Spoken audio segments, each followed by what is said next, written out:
नमस्कार, आपण पाहता हिरकणी न्यूज.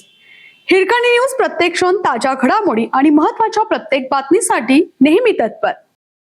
शक्तीपीठ महामार्गाविरोधात हरकतींचा पाऊस, शेतकरी आक्रमक. ऐतवडे खुर्द मधील 182 एकर सुपीक जमीन होणार बाधित. शक्तीपीठ महामार्ग रद्द करण्याच्या मागणीसाठी बागायती पट्ट्यातील शेतकरी अधिक आक्रमक झाले आहेत.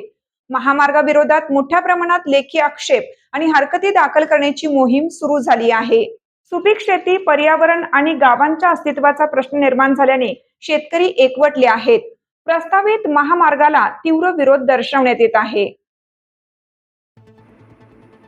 शासनाच्या सार्वजनिक बांधकाम विभागाने 5 मे 2026 रोजी महामार्ग अधिनियम 1955 अंतर्गत प्रसिद्ध केलेल्या अधिसूचनेनुसार संबंधित जमिनीतील हितसंबंधित व्यक्तींना लेखी आक्षेप नोंदवण्याची प्रक्रिया सुरू करण्यात आली आहे.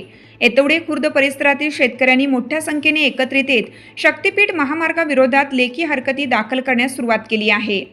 ऐतवडे खुर्दमधील तब्बल 182 एकर सुपीक जमीन या महामार्गासाठी संपादित होणार असल्याने शेतकऱ्यात तीव्र नाराजीचे वातावरण आहे.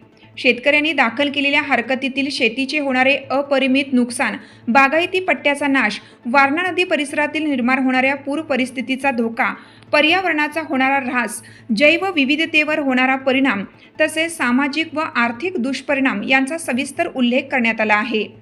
अनेक पिढ्यांपासून जोपासलेली शेती उद्ध्वस्त होण्याची भीती शेतकऱ्यांकडून व्यक्त करण्यात आली आहे. या हरकतींच्या प्रती जिल्हाधिकारी कार्यालय, महाराष्ट्र राज्य रस्ते विकास महामंडळाचे व्यवस्थापकीय संचालक मुंबई, नगरविकास, गृहनिर्माण व सार्वजनिक बांधकाम विभागाचे सचिव तसेच national green tribunal western zone Pune यांच्याकडे पाठवण्यात येत आहे.